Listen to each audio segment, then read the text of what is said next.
no capítulo de número 15.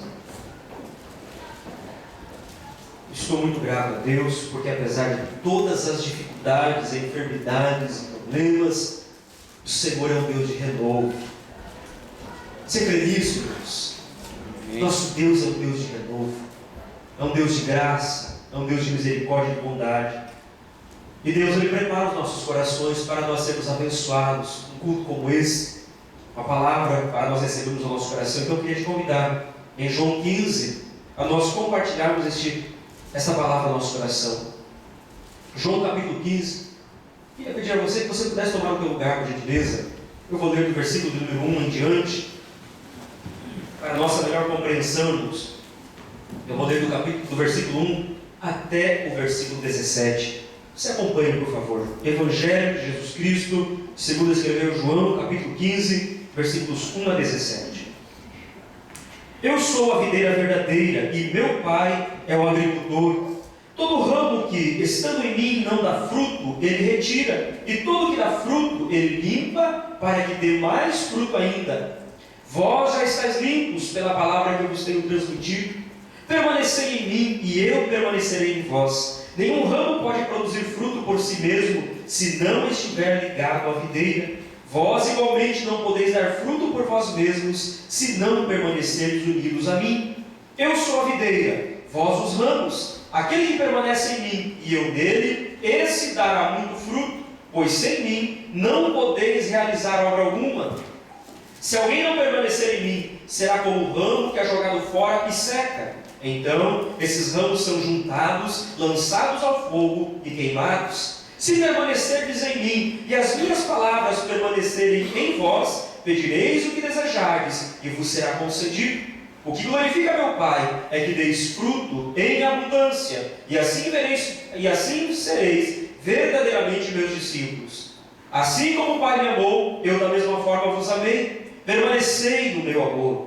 Se obedecerdes aos meus mandamentos, permanecereis no meu amor, exatamente como eu tenho obedecido às ordens do meu Pai e permaneço em seu amor.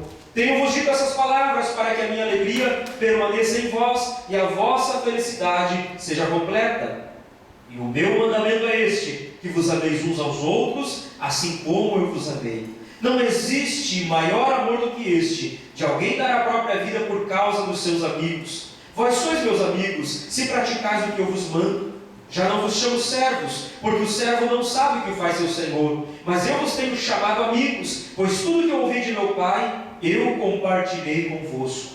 Não fostes vós que me escolhestes, ao contrário, eu vos escolhi a vós, e vos designei para irdes e dardes fruto, e fruto que permaneça. Sendo assim, seja o que for que pedirdes ao Pai em meu nome, Ele o concederá a vós. Este é o meu mandamento, que vos ameis uns aos outros. Amém, queridos? Com base nesse texto, eu quero compartilhar o tema, o discípulo frutífero. Eu quero relembrar aos irmãos que nós estamos falando desde o início de janeiro, exatamente essas palavras, irmãos. Nós estamos compartilhando com a igreja exatamente isso desde o início do ano. Tem vindo pregador após pregador e tem compartilhado conosco algo referente a seguir a Jesus. E nós temos ouvido muitas e muitas palavras, muitas mensagens já desde o começo de janeiro, nos levando a nós olharmos a nossa caminhada com Deus e observarmos se de fato estamos seguindo ao Senhor Jesus Cristo. Porque há um padrão, há um modelo, há algo que nós precisamos olhar. Não se segue a Jesus do jeito que quiser. Não se segue ao Senhor simplesmente pensando, vou seguir, vou fazer assim, sou assim, é assim. Não. A Bíblia é a palavra de Deus, é este manual que nos ensina, que nos informa e que nos conduz. A palavra de Deus no Salmo de número 119, no verso 105, nos diz que a palavra do Senhor é como uma lâmpada. Lâmpada para os meus pés é a tua palavra. Os irmãos podem completar o versículo? E luz para o meu caminho. É pela palavra do Senhor que nós podemos, irmãos, seguir a Jesus. É somente quando nós nos aprofundamos nela. Mas é somente também quando nós deixamos que ela venha ao nosso coração e traduza as verdades de Deus para nós, é que ela vai iluminar o nosso caminho.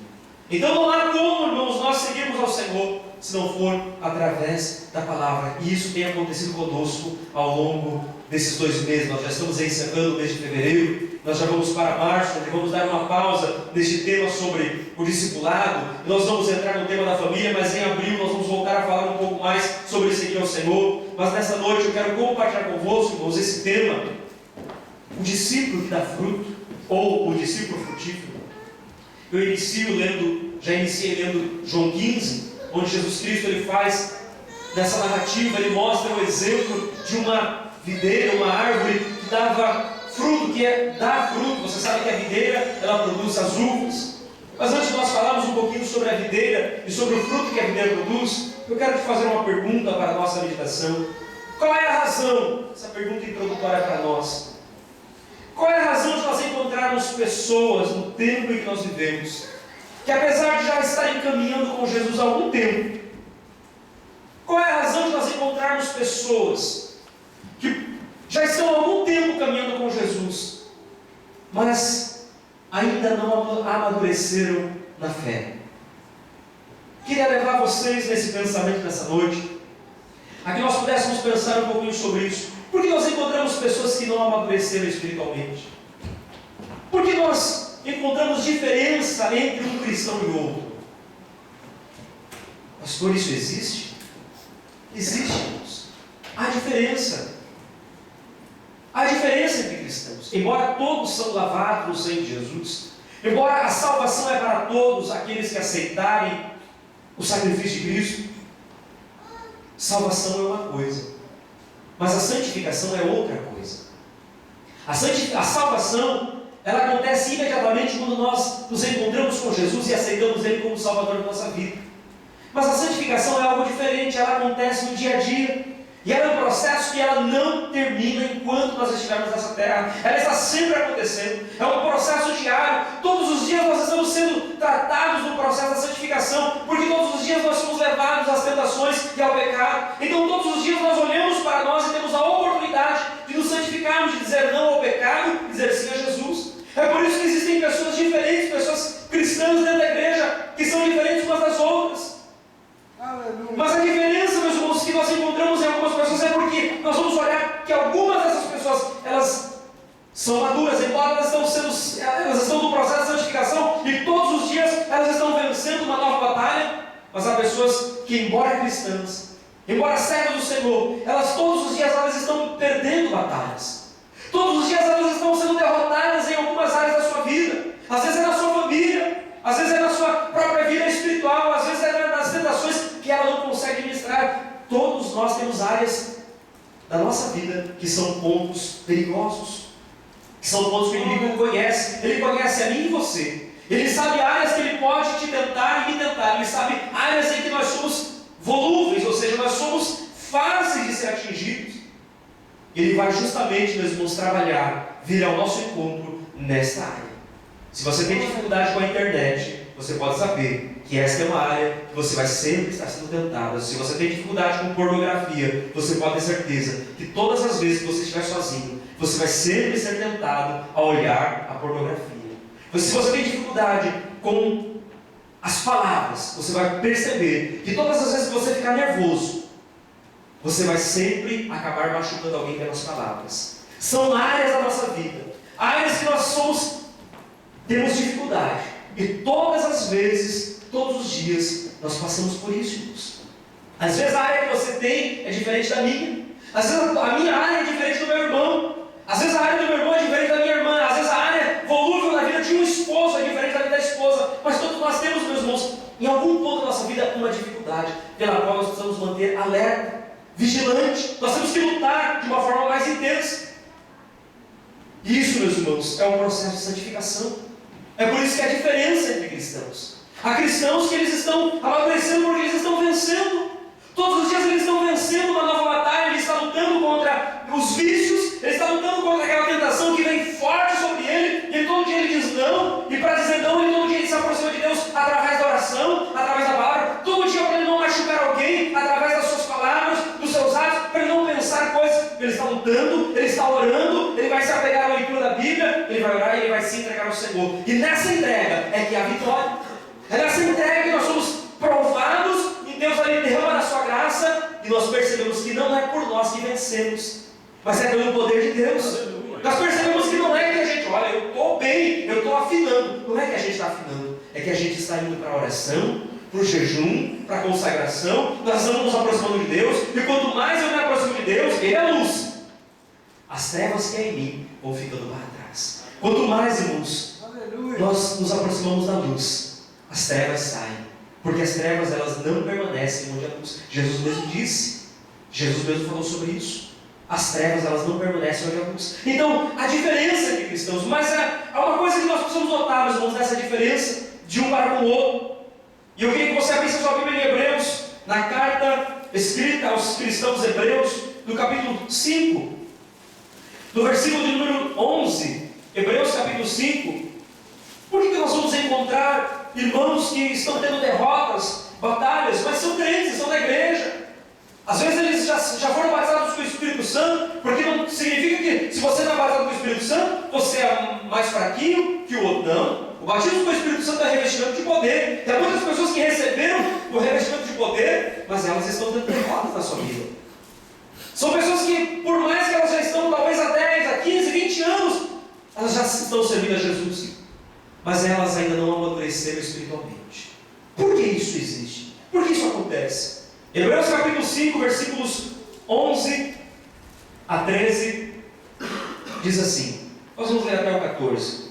Quanto a isso, temos muito que ensinar, assunto difícil de explicar, especialmente porque vos tornastes indolentes para aprender. Apesar de que, a essa altura, já devessem ser mestres, ainda estáis precisando de que alguém vos instrua mais uma vez quanto aos princípios elementares da palavra de Deus. Voltastes à necessidade de leite, quando já devias estar recebendo alimento sólido? Ora, quem precisa alimentar-se de leite ainda é criança e não tem experiência no ensino da justiça. No entanto, o alimento sólido é para os adultos, os quais, pelo exercício constante da fé, tornaram-se capazes de discernir tanto o bem quanto o mal.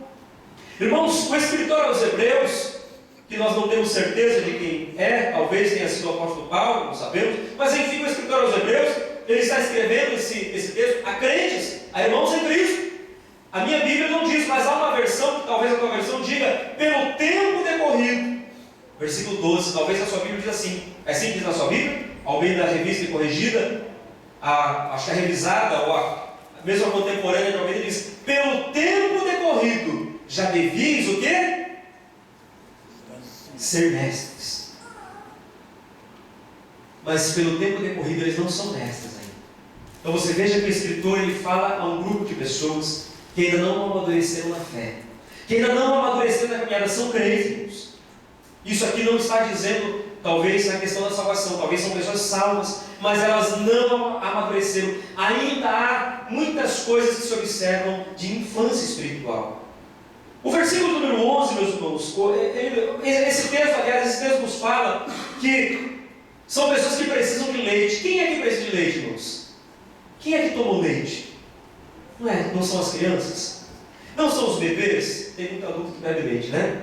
Gosta do leitinho gelado do verão, quente do inverno, mas não é desse leite que nós estamos falando. Estamos falando aqui do leite espiritual, que significa os primeiros alimentos. Geralmente, aqui o escritor ele usa a figura do bebê, ele faz a ilustração usando aqui como que um bebê, falando sobre aqueles que se alimentam de leite, que ainda não são adultos espirituais. Quem necessita de leite são os bebês. E aqui no versículo 11, o escritor ele fala, meus irmãos, que essas pessoas elas têm sido que negligentes, vos tornastes negligentes para aprender, para ouvir. Negligentes em ouvir. O que é negligência em ouvir? É o descuido, é a falta de atenção. O que é negligência no ouvir? Ele está falando aqui para irmãos que não conseguimos prestar atenção. Você já percebeu que o bebê tem dificuldade de manter a concentração muito tempo em alguma coisa? Os nossos filhos são assim. Você sabe que uma aula para uma criança não pode ser como uma aula para um adulto. Uma aula para uma criança ela deve ser ministrada de acordo com um certo tempo. Porque a partir de um certo tempo a criança tira a sua atenção, ela desfoca. Porque ela não consegue se concentrar muito tempo numa coisa. É criança, é próprio da idade. Somente a partir de uma certa idade é que a pessoa vai conseguir se concentrar mais, prestar mais atenção. quando a gente vai se tornando mais maduro, mais adulto, a gente pode ficar um tempo maior prestando atenção em alguma coisa. Veja que uma criança, irmãos, ela não consegue ficar muito tempo prestando atenção. E o escritor aqui, melhor dizendo, o escritor, ele fala que esses irmãos, eles são negligentes no ouvir. Há muitas pessoas que não conseguem ouvir a palavra, têm desatenção para com a palavra, é descuido, são negligentes no ouvir, são bebês espirituais, são pessoas que não amadureceram na fé, são cristãos que estão caminhando, mas elas não conseguem, meus irmãos. A palavra entra por um lado e sai por outro. Se você perguntar o que foi pregado, ela não consegue, porque ela não reteve. Se você perguntar o que está sendo tratado, qual é o objetivo da palavra, porque ela não consegue firmar no seu coração o propósito de atentar para aquilo. Isso é negligência. E o escritor está dizendo que essas pessoas se tornaram negligentes no ouvir. Uma outra coisa que está aqui também, no versículo 13.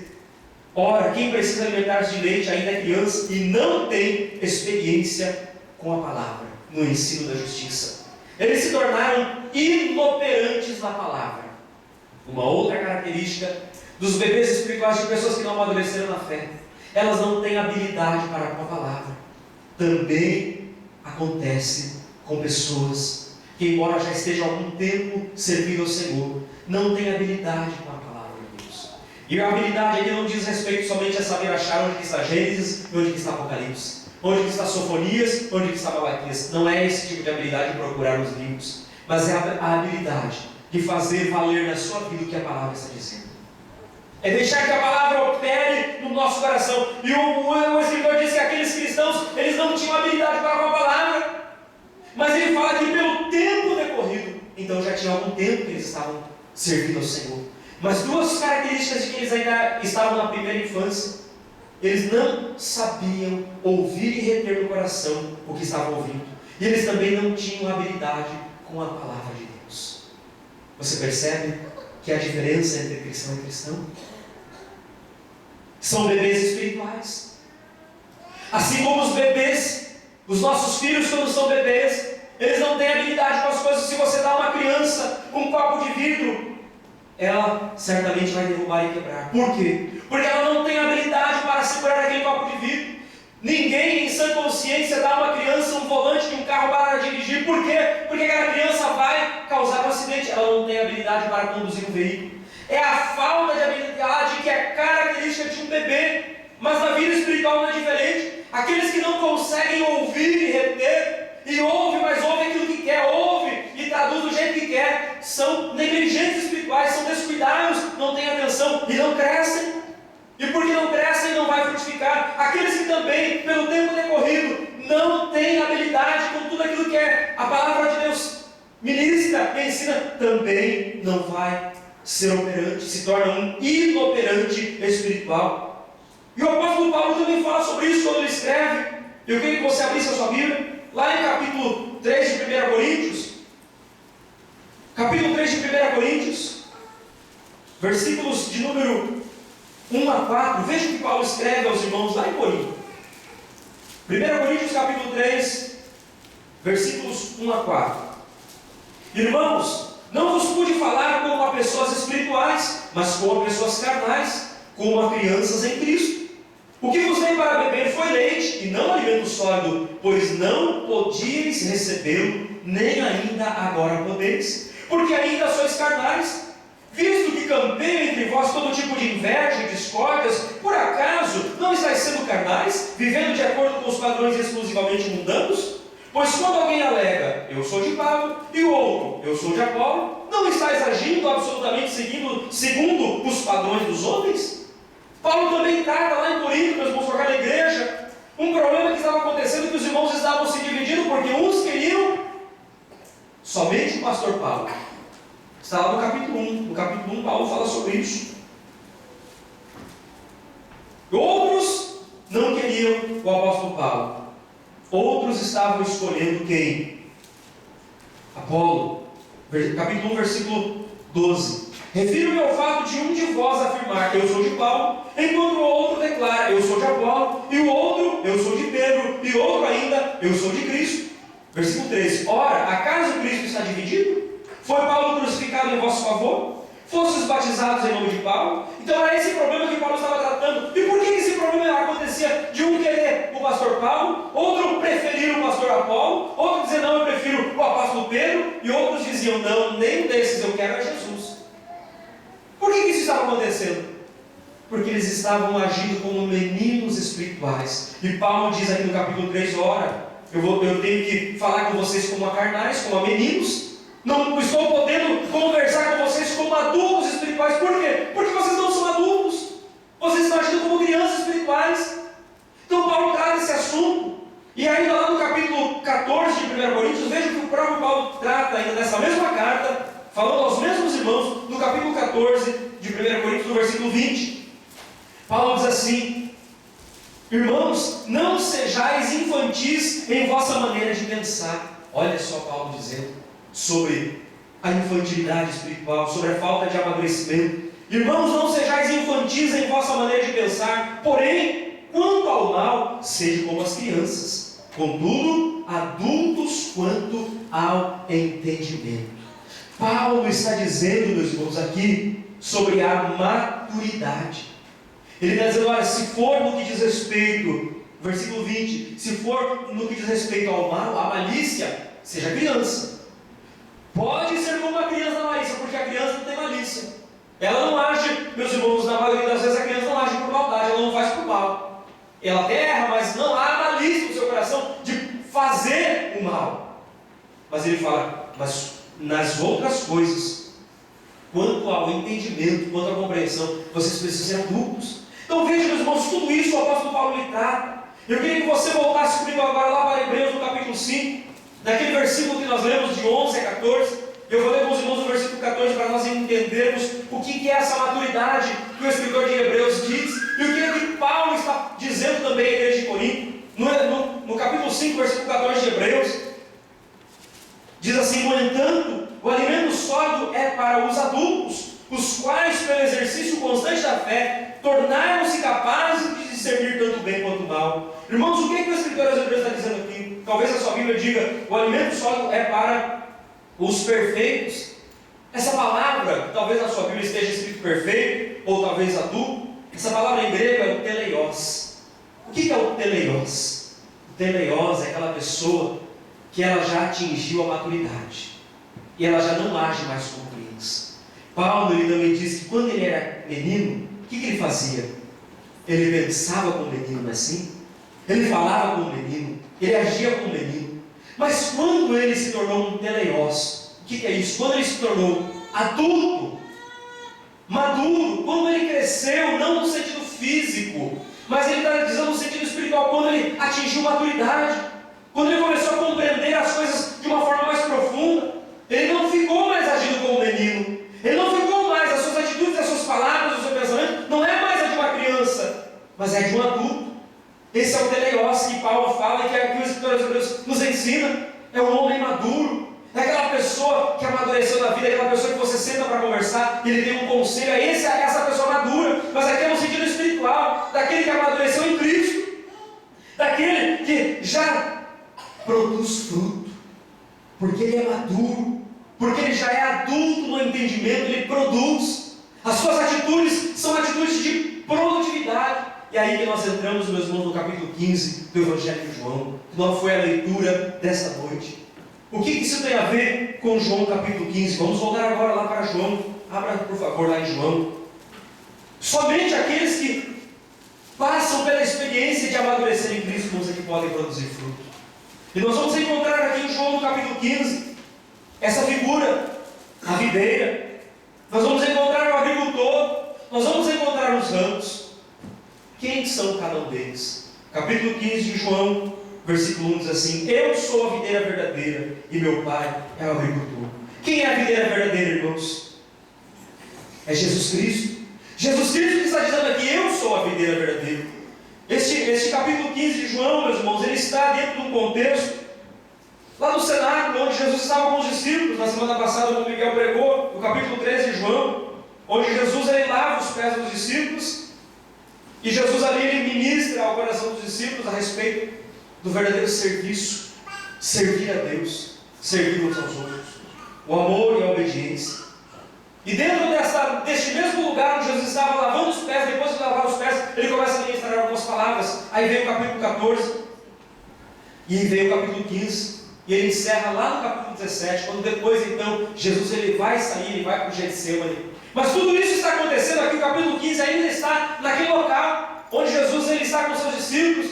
É o momento, são os instantes finais em que Jesus ele está padecendo já no seu interior, já sabendo que vai sofrer, e lá no capítulo 18 ele vai então ser entregue para ser crucificado. Mas aqui no capítulo 15 Jesus está falando da videira. Ele fala que é a videira verdadeira. E por que ele usa a expressão videira verdadeira? Para você entender isso, você tem que abrir lá Isaías. Vamos para Isaías, livro do profeta Isaías, capítulo 5. Para nós compreendermos por que Jesus fala eu sou a videira verdadeira. Porque já existia uma videira. E o povo judeu sabia, os discípulos sabiam quem era a videira. Capítulo 5 do livro do profeta Isaías, versículos de número 1 até o versículo 7 diz assim: Eis que cantarei ao meu amado amigo o seu poema a respeito da sua vinha. O meu amigo teve uma vinha na encosta de uma bela e fértil colina. Ele cavou a terra com zelo, tirou as pedras e plantou as melhores videiras. Ergueu uma torre de sentinela e também construiu um tanque de prensar uvas. Ele tinha grande expectativa de colher uvas boas, mas as parreiras só produziram uvas bravas. Agora, pois, ó habitantes de Jerusalém e homens de Judá, julgai, rogo-vos entre mim e minha vinha. Que mais se podia fazer ainda a minha vinha que eu lhe não tenha oferecido? E como esperando eu que desse uvas doces, venho a produzir uvas azedas? Agora, portanto, vos farei saber o que pretendo fazer à minha vinha. Derrubarei a sua cerca para que ela seja transformada em pasto. Porei abaixo o seu muro, a fim de que seja toda pisoteada. Farei dela um terreno baldio, não será podada nem capinada. Espinheiros e ervas daninhas crescerão nela. Semelhantemente, ordenarei às nuvens que não mais derramem uma gota de chuva sobre ela.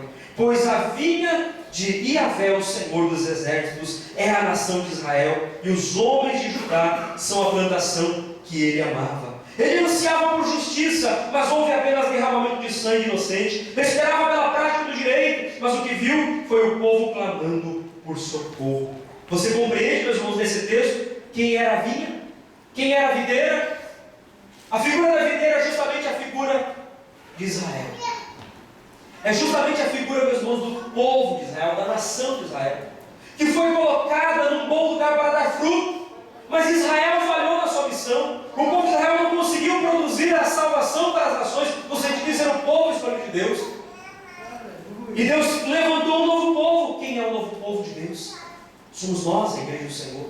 Mas, voltando a falar da videira verdadeira, essa videira é Jesus, a videira que não falhou. Israel falhou na sua missão, Jesus não falhou. Israel não teve condições de levar adiante o projeto de Deus, mas Jesus Cristo não falhou. Ele cumpriu todo o propósito de Deus. É por isso que ele diz: eu sou a videira verdadeira. Essa videira é Jesus Cristo, a videira original. E Jesus não falhou. Mas Jesus também fala no versículo 2 dos ramos. Ele fala aqui do agricultor no versículo 1, e o agricultor é o Pai. O Pai é aquele que cuida. E realmente o Pai, nessa figura é o Pai, é o nosso Deus, quem cuida de Jesus Cristo, e através do cuidado de Deus é que quem está em Jesus aqui dá fruto. Mas aqui há os ramos, no versículo 2, João 15, versículo 2, todo ramo que estando em mim não dá fruto, ele retira, e todo que dá fruto ele limpa, para que dê mais fruto ainda. Nós encontramos então, além da videira, além do agricultor, nós encontramos os ramos ou as varas. E essas varas, talvez esteja assim na sua Bíblia, somos nós. Mas há algumas coisas que eu quero aqui compartilhar com a igreja sobre as varas, sobre esses ramos na videira. Primeira coisa que Jesus diz aqui no versículo 4, que o ramo não produz fruto sozinho. Você está com a sua Bíblia aberta, você pode ler para mim, alguém, um irmão, uma irmã, pode ler o versículo 4 de João 15. Estai em mim, e eu em vós, como a vara de si mesmo não pode dar fruto, se não estiver na videira. Assim também vós, se não estiverdes em mim. Sozinho o ramo não produz fruto. Esta é uma lição que eu quero compartilhar. Eu vou compartilhar algumas lições com os irmãos em rápidas palavras, porque o nosso tema é o discípulo frutífero, o discípulo que dá fruto. A primeira coisa é que o ramo sozinho ele não produz fruto. Não sei se você já foi num lugar onde tem o parreiral. O parreiral é onde tem a videira, né? As uvas na videira.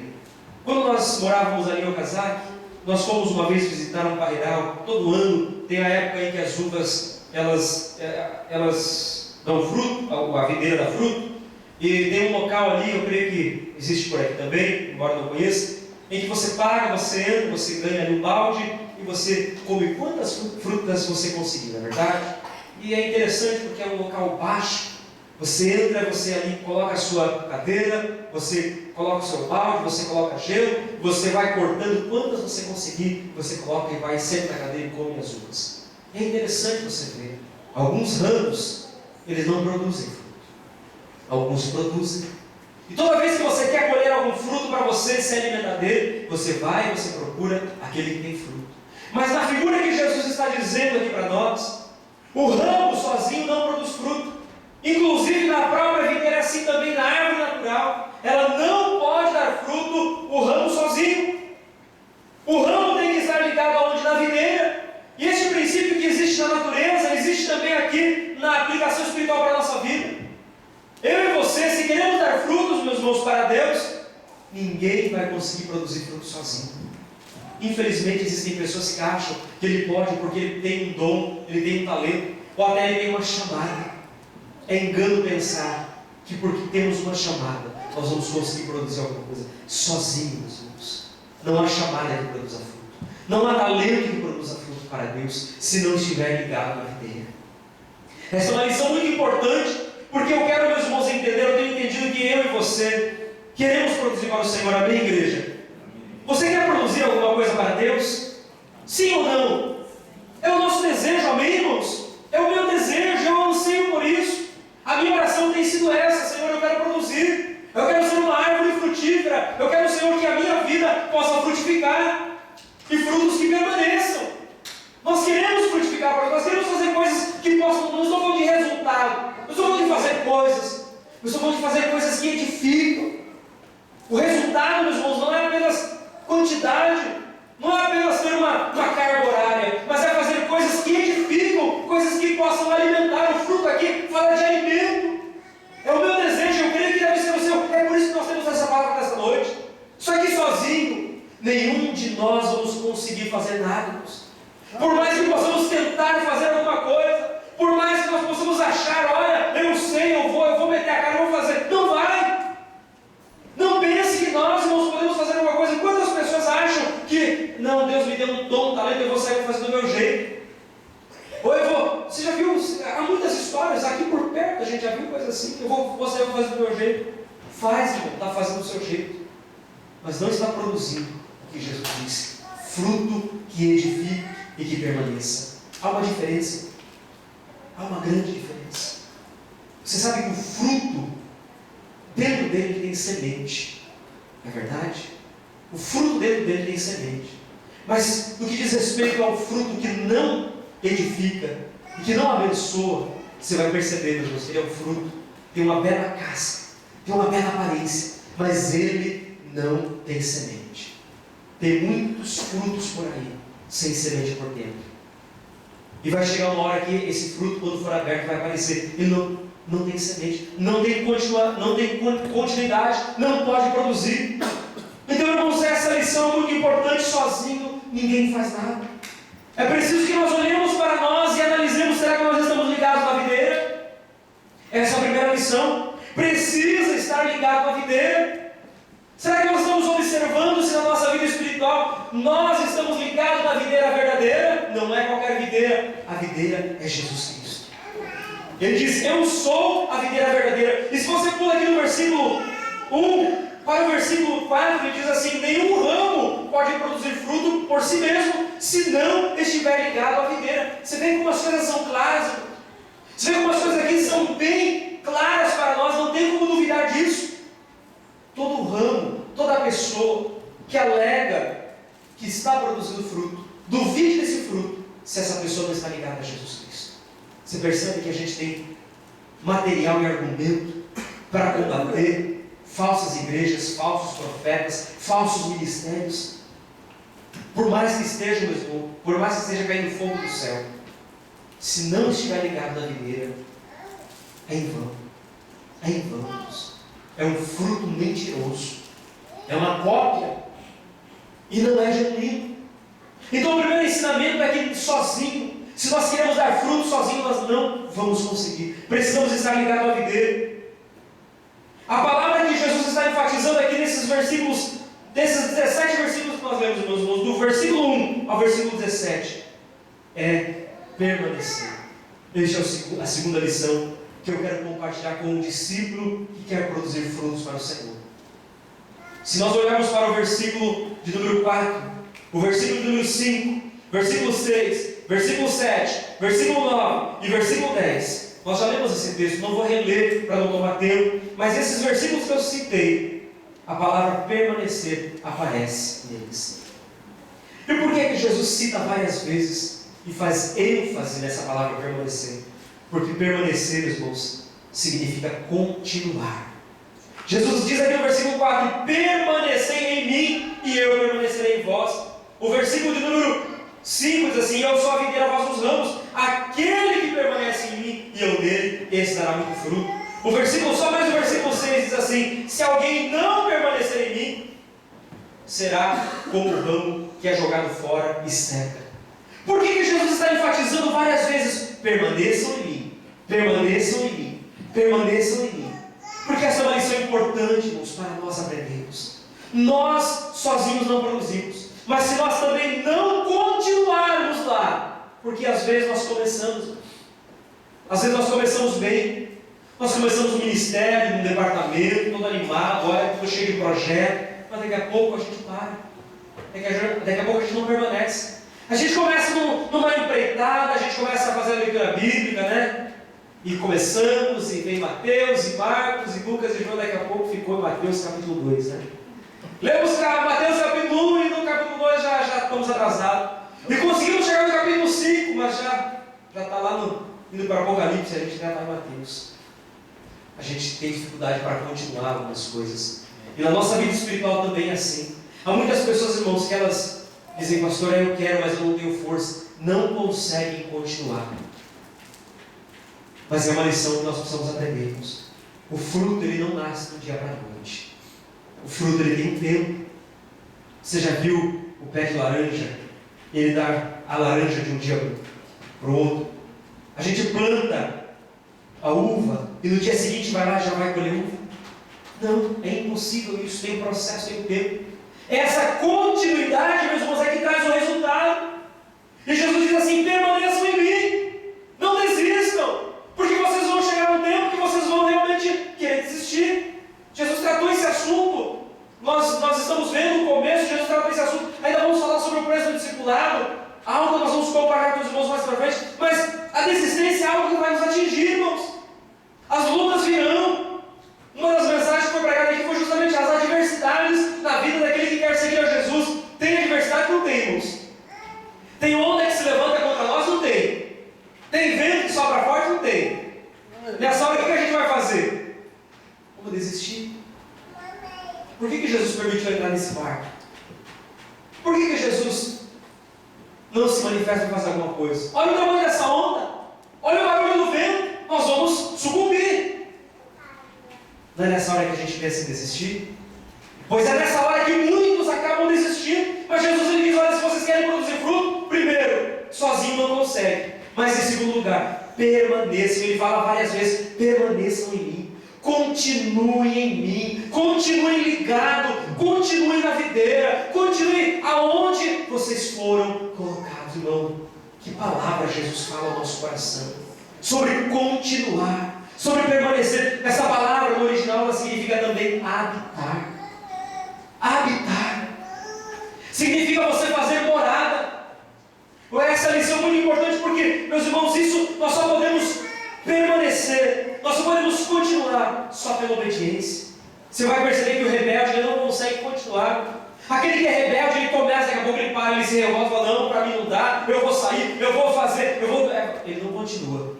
O coração rebelde é o coração de Absalão. Ele não consegue permanecer. Ele está na casa do pai, ele está no palácio, mas ele está dando um jeitinho, porque o coração dele é rebelde. Daqui a pouco vai estourar, daqui a pouco vai acontecer. E ele está lá fora, fazendo uma coisa, fazendo outra. Você conhece a história de Absalão, né? O filho do rei Davi.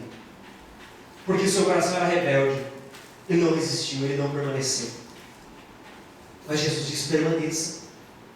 Várias vezes no versículo 4, versículo 5, 6, 7, versículo 9, 10, Jesus volta a falar: permaneçam em mim. Irmãos, só podemos permanecer pela obediência à palavra de Deus. É somente quando nós obedecemos a palavra. Eu ainda estou falando sobre dar fruto, irmão. Uma vez que não, o fruto não aparece do nada. O fruto não surge do nada. Há algumas coisas que precisam estar acontecendo na vida do discípulo se ele quer dar fruto. Há algumas coisas que precisam acontecer. Nós já vimos que sozinho ninguém dá fruto. Mas também nós estamos vendo que é preciso permanecer. E como é que a gente permanece? Isso é somente pela palavra. Isso se dá somente pela oração. Você acha que eu vou conseguir permanecer, meus irmãos, ligado à videira, se eu não tiver uma vida de oração? Eu vou desistir. Você acha que é possível permanecer ligado em Jesus Cristo, se eu não me alimentar da palavra? Eu vou desistir. Você acha que é possível alguém permanecer e dar fruto e continuarmos, apesar das dificuldades, se ele não tem uma vida com Deus de oração e de alimento da palavra? Você percebe que eu comecei a falar no início da mensagem a diferença entre cristãos e cristãos? Por que alguns são teleios? Hebreus capítulo 5, 14. Maduro, teleios é maduro, é aquele que atingiu a maturidade espiritual. E outros que, apesar de salvos e de estarem ainda na igreja, mas ainda não são maduros, são os bebês espirituais. Você percebe por que a diferença? Porque aqueles que estão permanecendo ligados a Cristo, é visível na vida deles. É visível porque eles estão dando fruto. Você percebe que é uma vida que frutifica. Por quê? Porque eles estão pela obediência, ligados a Jesus, não tem um coração rebelde. Eles estão pela obediência, ligados à palavra, ligados à oração. E porque estão ligados à oração e à palavra, você percebe que há fruto. Você olha para eles e é visível, irmãos, é visível. Então nós podemos entendermos que o fruto não surge de repente. Há um processo pelo qual nós precisamos passar. E a mensagem para nós essa noite é: eu quero ser esse discípulo frutífero. Eu quero ser. Eu não posso me conformar em estar sentado em um banco na igreja, ser membro da igreja, mas a minha vida ser uma vida infrutífera. A minha vida ser uma vida constantemente de altos e baixos, e somente mais baixo do que alto. Não é errado, meus irmãos, nós temos altos e baixos, nós vamos passar por muitas dificuldades, mas é complicado e é perigoso quando a vida do cristão ela está só embaixo. Ele pouco se vê o cristão no alto, ele tem mais baixo do que alto. É complicado e é perigoso. É um sinal na vida do cristão de que alguma coisa está falando e o fruto não vai chegar. Então por isso que é uma reflexão dessa noite para nós olharmos a nossa vida com a palavra como está. A nossa vida com oração, como está o nosso relacionamento com Deus? Como está? Em Colossenses, no capítulo 3, o versículo 16, o apóstolo Paulo diz que ele diz assim: eu oro. Vamos ler esse texto, Colossenses, capítulo 3. Deixa eu confirmar se é isso mesmo. Colossenses, capítulo 3, e o versículo de número 16. Colossenses 3,16. Olha o que o apóstolo Paulo escreve: habite ricamente em vós a palavra de Cristo. Olha que interessante, irmãos, o conselho de Paulo. Habite ricamente, em abundância, com sobra. Habite dentro de cada um de nós com sobra a palavra de Deus. Mas como? Somente se eu estiver ligado em Jesus. E eu só posso estar ligado em Jesus se eu estiver me relacionando com a palavra dele. São coisas que estão interligadas umas às outras. E quando nós falhamos em uma dessas ligações, vamos ter dificuldades. Vai haver problemas. Por isso Paulo diz: habite ricamente a palavra de Cristo em vós. Ensinai e aconselhai uns aos outros com toda a sabedoria, e cantai salmos, hinos e cânticos espirituais, louvando a Deus com gratidão no coração. Mas é complicado querer ensinar alguém quando nós não estamos tendo a palavra em nós. É complicado querer ajudar alguém, é complicado querer ministrar ao coração de alguém, porque nós não nos relacionamos com a palavra. Esse conselho vai ser perigoso. É perigoso,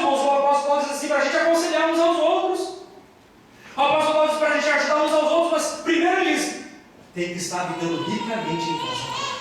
Isso é relacionamento com Cristo. Isso é relacionamento, isso é comunhão. Esse permanecer que Cristo está dizendo aqui em João capítulo 15, várias vezes repetido, está falando justamente de uma comunhão, de uma intimidade com o Senhor, pela palavra e pela oração.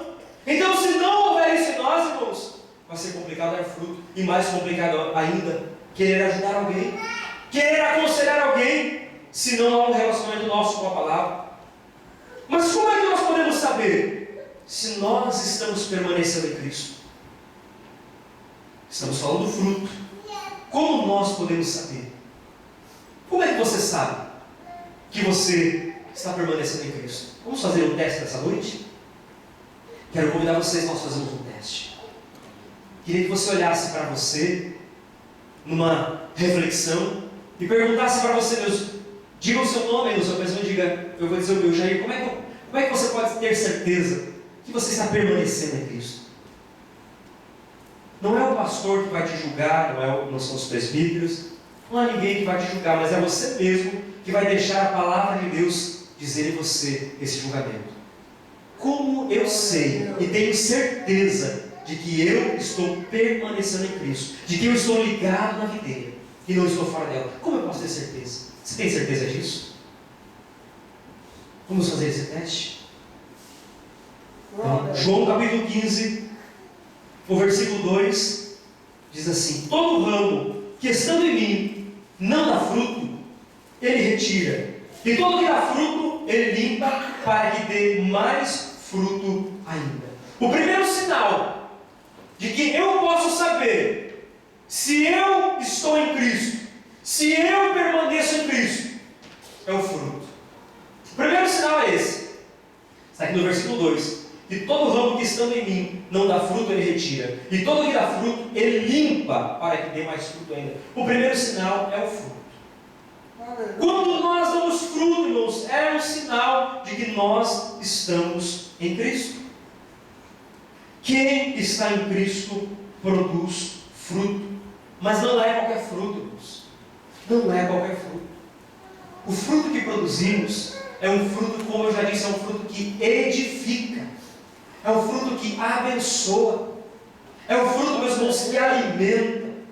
É aquela pessoa que ela sempre nos abençoa. É aquela pessoa que ela sempre vai ter uma palavra para nos ajudar, para nos abençoar. Ou talvez ela não tenha uma palavra, mas é aquela pessoa que está intercedendo por nós. É aquela pessoa que o testemunho de vida dela demonstra que ela está em Cristo, porque ela não tem uma vida aqui e outra vida lá. A sua vida é uma coisa só, é uma vida com Deus, é uma vida de testemunho. Isso é fruto. A sua família testifica no seu fruto.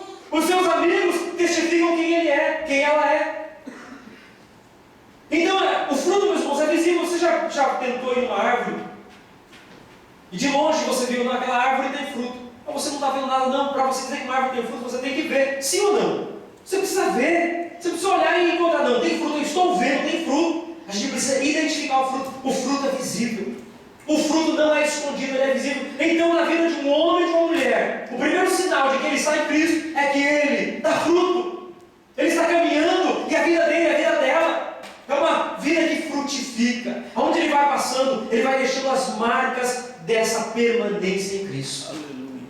Será que nós podemos perceber isso em nós? Nós estamos fazendo um teste. Você vai aí analisando. Eu estou aqui analisando também. Aqui comigo.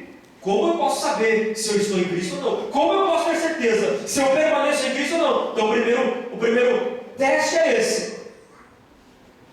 Que nós damos fruto. Para você saber se você está permanecendo em Cristo ou não, você vai ter que olhar para a tua vida e dizer: eu estou produzindo fruto? As minhas palavras produzem fruto? Provérbios, no capítulo 10, no versículo 11, tem um texto interessante. Diz que a palavra do justo alimenta a muitos. As palavras de um homem justo ou de uma mulher justa alimentam a muitos. Você já parou para pensar nisso? Que se as nossas palavras estão alimentando as pessoas?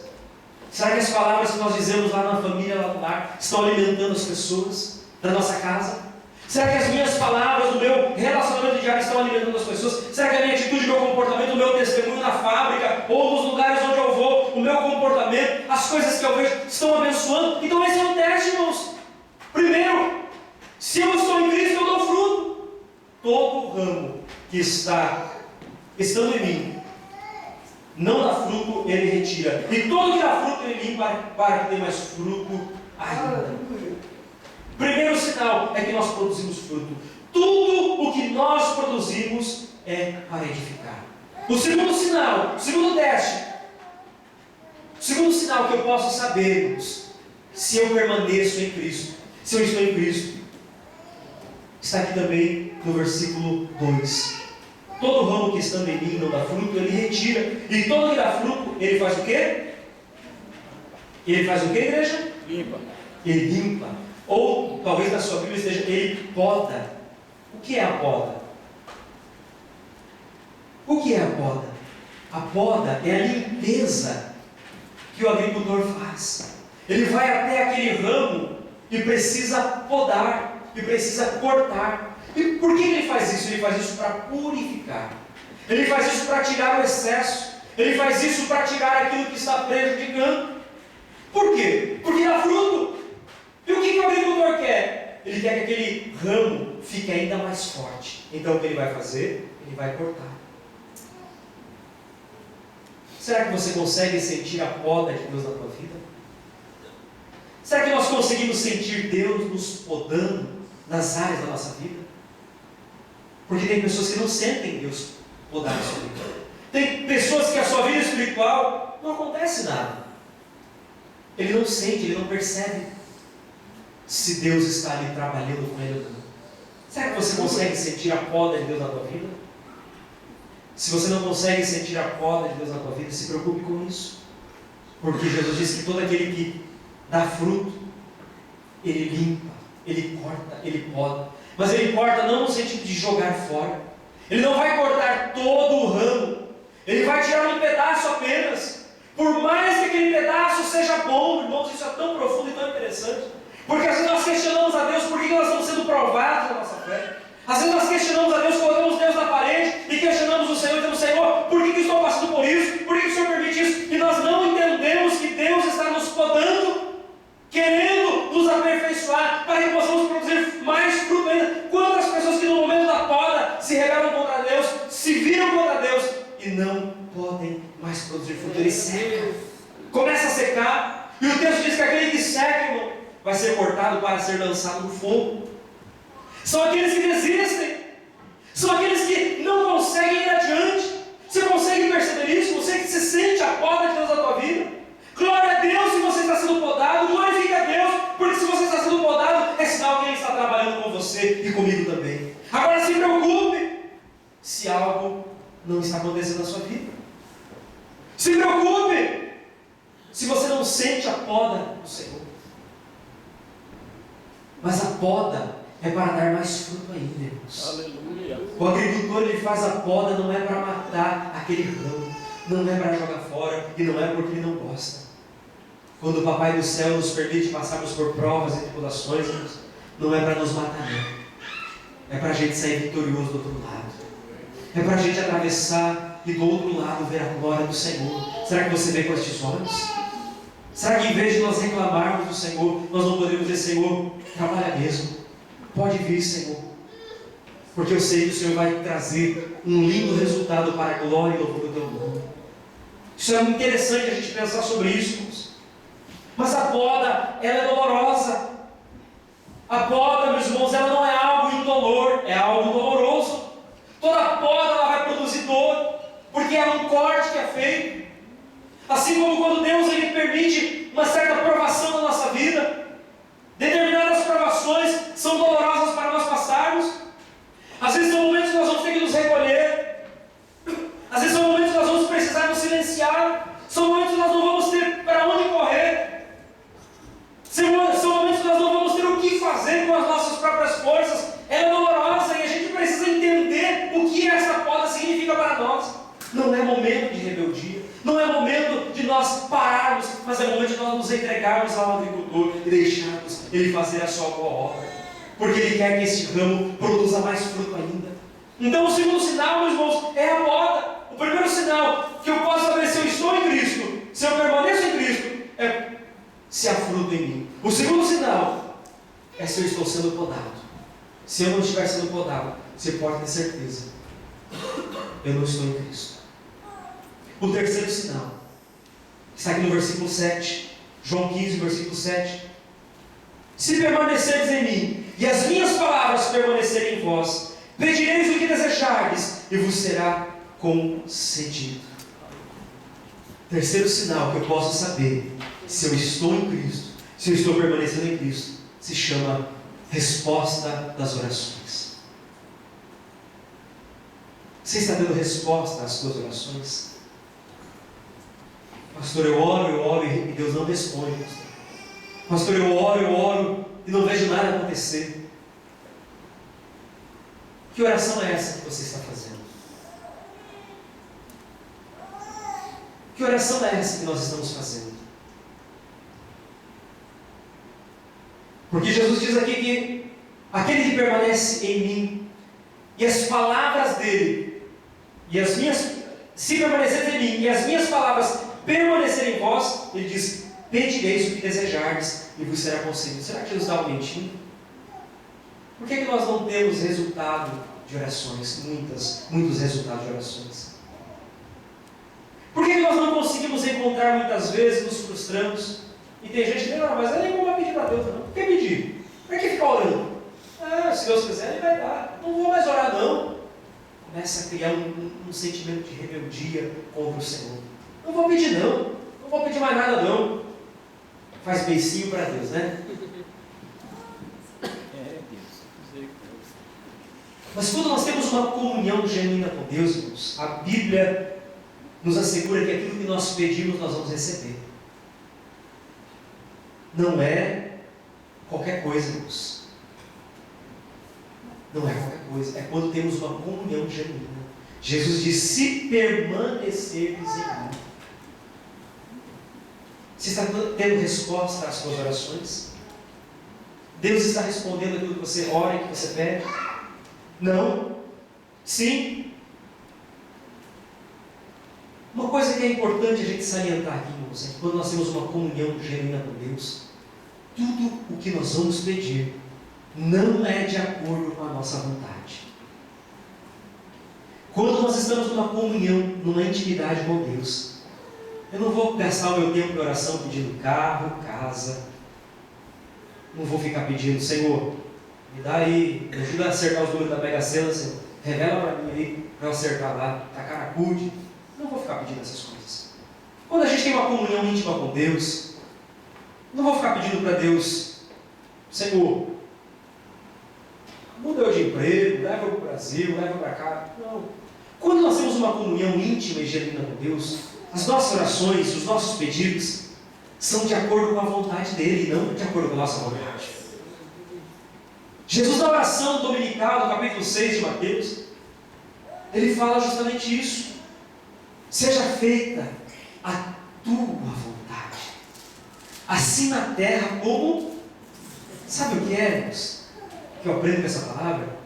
Jesus ensina que lá no céu a vontade do Pai está sendo feita. E aqui na terra, será que está sendo feita no meio do povo de Deus? Jesus diz assim: orem, mas orem assim: seja feita a tua vontade. Mas faça-se a tua vontade aqui na terra do mesmo jeito que é feito lá no céu. Ou seja, lá no céu os anjos, eles estão em harmonia com o Senhor. A vontade de Deus é plena no céu. Será que ela tem sido plena no nosso meio?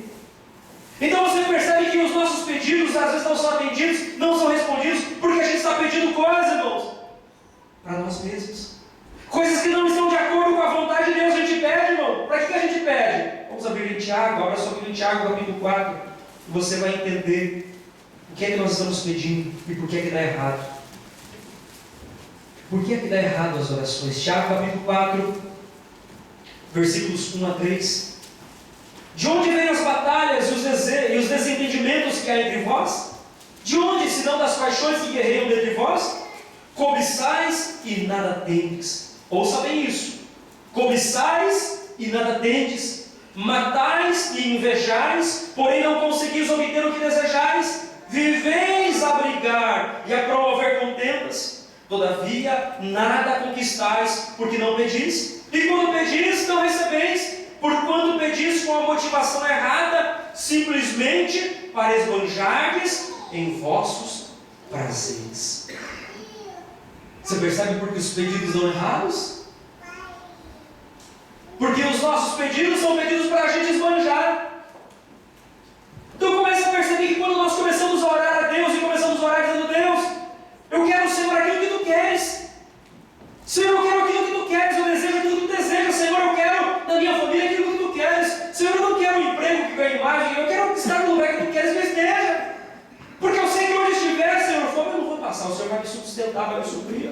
Senhor, eu não quero estar no Brasil, no Japão, na Índia, na América, eu quero estar onde a Tua presença vai estar. Então, onde a Tua presença estiver, eu sei que eu vou estar bem. Senhor, não importa, Senhor, aquilo que Tu desejar para mim, eu sei que vai ser o melhor. Irmãos, quando nós oramos de acordo com a vontade de Deus, você pode ter certeza que vai haver resposta. Você nem precisa se preocupar com as demais coisas, porque certamente o Pai vai acrescentar. Ele sabe que a gente precisa, Ele sabe que a gente quer. Não é errado desejar um carrão, não é errado desejar uma casona, não é errado, meu irmão, desejar as coisas boas da vida, mas é errado quando elas são prioridade da nossa vida, quando elas ocupam o primeiro lugar de Deus. É errado quando nós oramos e nós fazemos de Deus o nosso serviçal. Deus é um mordomo, Deus dá, Deus dá e Deus dá.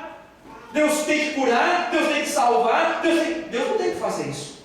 O que Ele tem que fazer é a vontade dEle, e a minha oração deve ser: Senhor, seja feita a Tua vontade na minha vida, do mesmo jeitinho, Senhor, que aí no céu as coisas acontecem tudo do jeito do Senhor. Se a gente orar assim, irmãos, vai haver mudança. Se a gente começar a orar assim, os nossos pedidos vão ser atendidos. Será que nós estamos orando assim? Será que nós estamos chegando à presença dizendo: Senhor, não quero pedir nada, nem cura, não quero pedir, Senhor, que o Senhor... Não quero pedir nada, quero pedir que seja feita somente a Tua vontade. Isso muda tudo por completo. Isso muda a nossa motivação. Isso muda a nossa caminhada. Isso muda o nosso jeito de olhar para Deus. Isso muda o nosso jeito de vir à igreja. Isso muda o nosso jeito de dobrar o joelho. Isso muda o nosso jeito de ser cristão. Porque tem gente que é cristão somente para pedir. Somente para Deus satisfazer os seus prazeres. Somente para Deus dar aqui. Tiago diz: olha, vocês estão pedindo, vocês não recebem o que vocês pedem, somente com a motivação errada, para vocês esbanjarem com os vossos próprios prazeres. Então este é um sinal. O crente que está em Cristo, que permanece nele, tem resposta de oração. Ele pede e o Pai responde. Irmãos, isso aqui é incrível para nós. Eu fiquei maravilhado quando, ao estudar essa palavra, eu comecei a entender essas coisas. São coisas que a gente já passou, já falamos, já comentamos, mas parece que algo novo vem. Deus fala conosco, falando: já, você está pedindo errado, velho. Você está orando errado, você fica dobrando o joelho para ficar me pedindo coisas e coisas e coisas. É para o teu próprio prazer. Por que você não muda o teu foco? E eu aprendi, porque isso falou muito comigo. Por que você não muda a tua maneira? Por que você não muda a tua motivação? Isso vai mudar a tua religião também. Isso vai mudar a tua busca, a tua oração. Isso vai mudar os teus olhos. Quando a nossa motivação é correta, tudo muda ao nosso redor. Tudo vai mudar. Então esse é um sinal de que quando nós estamos em Cristo, nós temos resposta das nossas orações. Vamos voltar para João capítulo 15. Há um outro sinal e eu vou encerrar por aqui. Em João capítulo 15, no texto base sobre o discípulo frutífero, como que eu posso saber se eu estou em Cristo, se eu permaneço em Cristo? Versículo 9, versículo 12 e versículo 13. Assim como o Pai me amou, eu da mesma forma vos amei. Permanecei no meu amor. Versículo 12. E o meu mandamento é este: que vos ameis uns aos outros, assim como eu vos amei. Não existe maior amor do que este, de alguém dar a própria vida por causa dos seus amigos. O quarto e último sinal que eu posso testar na minha vida se eu estou permanecendo em Cristo, de fato, de verdade, ou se eu estou vivendo um engano, uma utopia, é que eu vou olhar para dentro de mim, vou perceber o fruto. As pessoas também perceberam o fruto. Segundo lugar, eu vou perceber que eu estou sendo podado. Eu vou perceber que eu passo por lutas e tribulações, mas elas não são para me distanciar. É uma poda para que eu dê mais fruto ainda e eu permaneça em Cristo. E em terceiro lugar, eu tenho resposta de oração. As minhas orações são respondidas porque eu estou orando de acordo com a vontade de Deus e não de acordo com a minha própria vontade. E em quarto lugar, eu vou perceber que o meu amor está aumentando. Eu vou perceber que o meu amor está crescendo. É interessante olhar isso, irmãos. Jesus disse: se você permanecer em mim, você vai dar fruto. Mas aqueles que permanecem em Jesus, eles vão olhar para a sua vida e vão perceber que o amor está aumentando, não está diminuindo. Ele está amando mais e mais a Deus. Seu amor está crescendo cada vez mais por Deus, por Jesus Cristo, pelo Espírito Santo. São pessoas que estão numa busca por mais e mais de Deus. Dentro dele há uma sede, há uma fome por mais de Deus, e ele não está parado, ele está buscando mais. Você consegue perceber se você está em Cristo ou não? O amor está aumentando, não está diminuindo. Você percebe o teste que eu propus a nós essa noite, que é possível fazer? Esse teste, irmãos, dá para eu avaliar se eu estou em Cristo ou não, porque eu vou olhar para mim aqui nesse último item e perceber se o meu amor por ele está aumentando ou diminuindo. Pastor, eu acho que o meu amor não está nem aumentando nem diminuindo. Acho que está paradinho, pastor. Então está ruim. Porque não pode estar nem parado nem diminuindo, deve estar aumentando. Se eu digo que estou em Cristo, deve estar aumentando. Porque se eu digo que estou em Cristo e o meu amor está diminuindo, eu sou mentiroso. Ou eu estou dizendo que Deus é mentiroso, e a Bíblia diz que Deus não é mentiroso. Então eu sou mentiroso. Se o meu amor por Deus não está aumentando, se o meu amor pelas coisas de Deus não está aumentando, eu não estou em Cristo.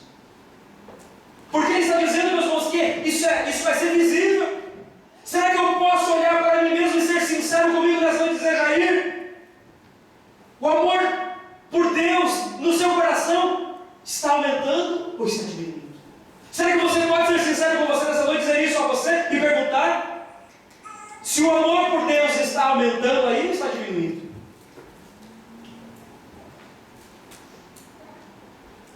Esse é um teste. Quando eu digo que eu amo a Deus, eu amo as coisas de Deus também. Quando eu digo eu amo ao Senhor, eu amo a Cristo, eu amo o Espírito Santo, eu vou estar amando as coisas de Deus também.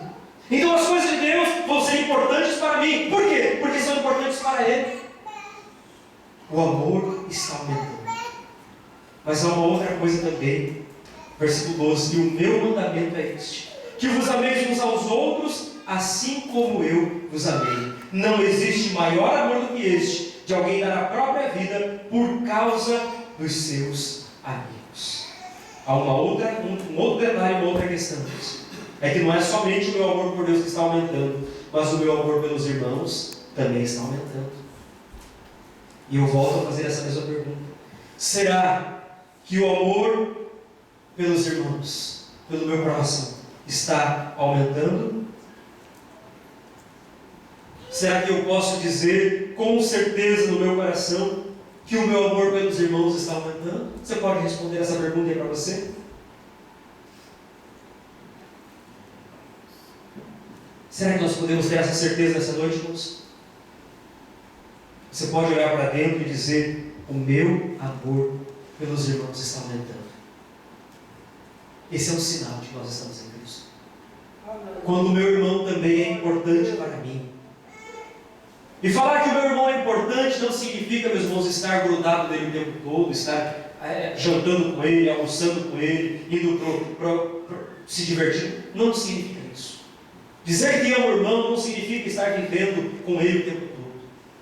Mas dizer que ama o irmão significa estar ajudando ele em oração. Significa estar levando ele a Deus em oração. Significa estar guardando ele dentro do seu coração como alguém que é importante para Deus, e porque é importante para Deus, é importante para mim. Isso é amor. Amor não é estar lá dando presente o tempo todo para Ele. Amor não é estar lá na casa dele o tempo todo, dando risada junto. Não é isso que Jesus está dizendo. Não é isso que a Bíblia também diz para nós em todo o seu contexto. Mas amar uns aos outros é sermos corretos uns para com os outros, é sermos bênção uns para com os outros. Será que eu posso perceber no meu coração nesta noite que isso está acontecendo comigo?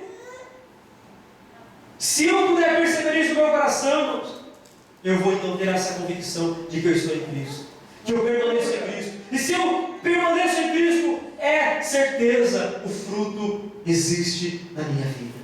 O fruto existe. Paulo aos Filipenses, no capítulo 1, versículo 9, ele diz assim: oro para que o vosso amor aumente mais e mais. Paulo diz: oro para que o vosso amor, o amor entre vocês, o amor entre os irmãos, aumente mais e mais. E essa deve ser a nossa oração, que o amor entre nós esteja aumentando, irmãos. E onde há amor há respeito, onde há amor há ajuda, onde há o amor uns pelos outros, há a reciprocidade, há alegria, mãos dadas. Você percebe que dar fruto é diferente, é algo interessante, profundo, e que nós precisamos entender, olhar para nós e perguntar se nós estamos realmente ligados na videira, porque só daremos fruto se nós estivermos ligados na videira. Vamos ficar de pé por gentileza, irmãos. Essa é uma palavra simples para nós, irmãos, mas é a palavra que Deus colocou no meu coração para esta noite. O discípulo frutífero. Será que nós somos esse discípulo frutífero, igreja? Será que nós somos esse discípulo que está dando fruto para o Senhor? Quando o grupo de louvor se aproxima, eu queria terminar deixando aos irmãos duas razões pelas quais nós não frutificamos. Dois motivos pelos quais muitas vezes nós não frutificamos para Deus. Por que é que muitas vezes nós não damos fruto? De tudo aquilo que eu falei, meus irmãos, eu creio que você pode guardar algumas coisas, mas eu quero encerrar com dois pensamentos. Eu não vou me demorar neles.